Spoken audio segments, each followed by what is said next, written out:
KaraokeBooks. The Blue Castle. Lucy Maud Montgomery. Audiobook. Chapter 2. When Cousin Stickles knocked at her door, Valency knew it was 7:30 and she must get up. As long as she could remember, Cousin Stickles had knocked at her door at 7:30. Cousin Stickles and Mrs. Frederick Sterling had been up since 7, but Valency was allowed to lie abed half an hour longer because of family tradition that she was delicate. Valency got up, though she hated getting up more this morning than ever she had before. What was there to get up for? Another dreary day like all the days that had preceded it, full of meaningless little tasks, joyless and unimportant, that benefited nobody. But if she did not get up at once she would not be ready for breakfast at 8 o'clock. Hard and fast times for meals were the rule in Mrs. Sterling's household. Breakfast at 8, dinner at 1, supper at 6, year in and year out. No excuses for being late were ever tolerated. So up Valency got, shivering. The room was bitterly cold with the raw, penetrating chill of a wet May morning. The house would be cold all day. It was one of Mrs. Frederick's rules that no fires were necessary after the 24th of May. Meals were cooked on the little oil stove in the back porch.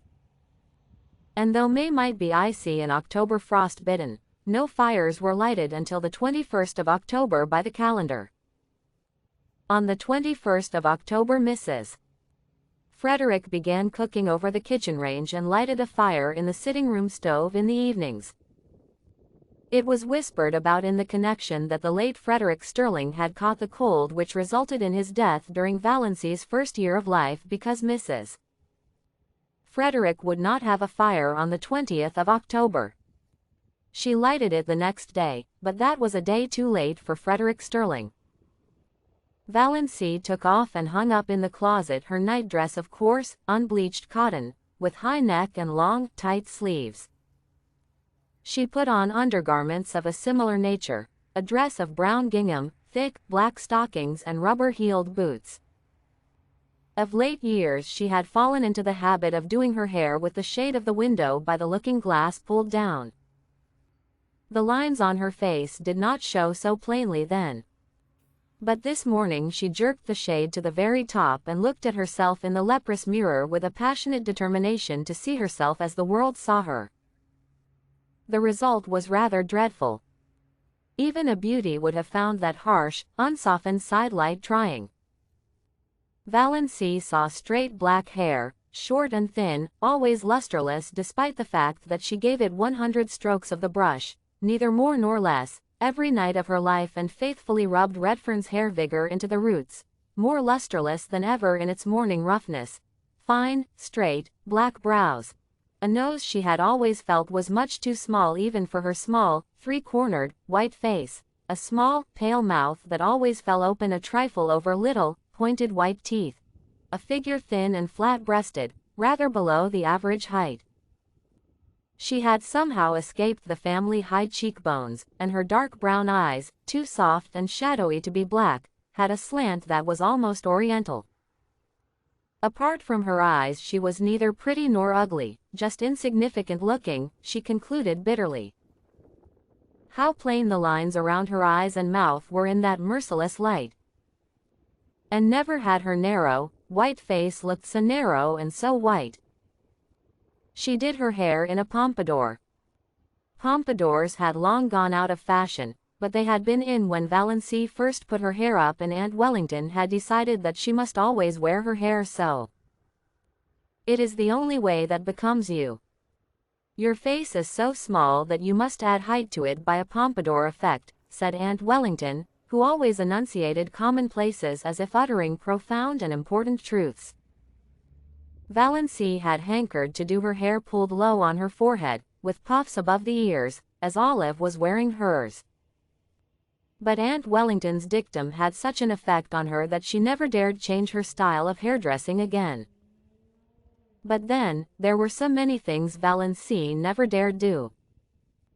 All her life she had been afraid of something, she thought bitterly.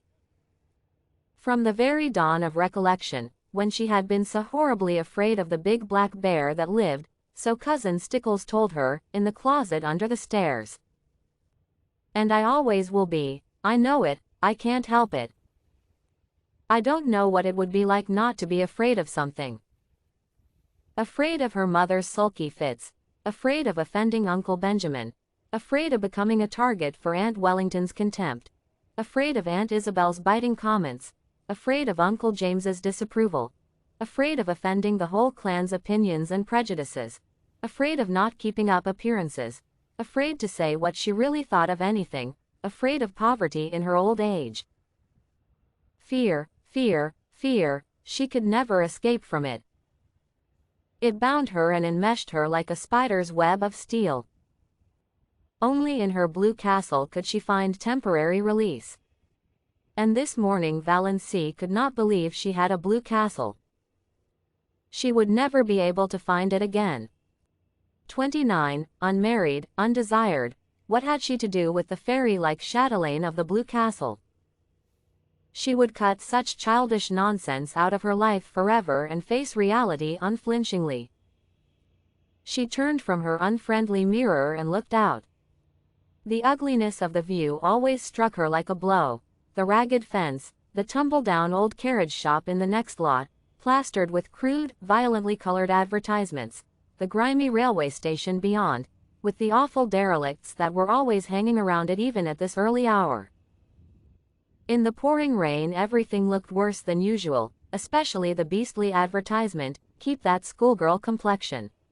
Valency had kept her schoolgirl complexion. That was just the trouble. There was not a gleam of beauty anywhere, exactly like my life, thought Valency drearily. Her brief bitterness had passed. She accepted facts as resignedly as she had always accepted them. She was one of the people whom life always passes by. There was no altering that fact. In this mood Valency went down to breakfast. If you liked what you heard, please subscribe to the channel.